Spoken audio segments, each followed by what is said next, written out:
சுவையான தக்காளி சட்னி எப்படி வச்சிடலான்னு பார்த்துருவோம். அடுப்பில் கடாயை வச்சு காய்ச்சதும் 1 டேபிள் ஸ்பூன் எண்ணெய் விடுங்க. எண்ணெய் காய்ச்சதும் 1 டேபிள் ஸ்பூன் உளுந்தம்பருப்பு போட்டு லேசாக செவந்த உடனே ஒரு பெரிய வெங்காயத்தை பொடியை கட் பண்ணி போட்டு ஒரு பச்சை மிளகாயும் போட்டு நல்லா வதக்கி விட்டுருங்க. நல்லா கண்ணாடி பதம் வரணும். இப்போ இதில் ஒரு பெரிய காஞ்ச மிளகாய், ஒரு துண்டு இஞ்சி, ஒரு 3-4 பல் பூண்டு, கருவேப்பிலை எல்லாம் போட்டு நல்லா வதக்கி விட்டுருங்க. கண்ணாடி பதம் வந்த உடனே 2 தக்காளி, பெரிய தக்காளியை போட்டு நல்லா வதக்கி விட்டுருங்க. கொஞ்சமாக உப்பு சேர்த்து வதக்கி விட்டீங்கன்னா சீக்கிரமாக வதங்கி வந்துடும். இப்போ நல்லா வதங்கி வரட்டு.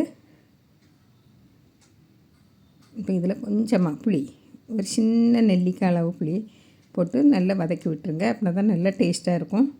இப்போ இதில் 2 டேபிள் ஸ்பூன் நான் வறுத்த வேர்க்கடலை போட்டிருக்கேன். வறுத்த வேர்க்கடலை இல்லைன்னா முதல்லே வறுத்துடுங்க எண்ணெயில், உளுந்தம்பருப்பு வறுக்கச்சுமே. இப்போ இதில் ஒரு கைப்பிடி அளவு கொத்தமல்லி கீரையும் போட்டு நல்லா வதக்கி விட்டுட்டு இறக்கி ஆற வச்சு மிக்ஸி ஜாரில் போட்டு நல்லா அரைச்சி இதில் தாளித்து விட்டால் சுவையான தக்காளி சட்னி ரெடி.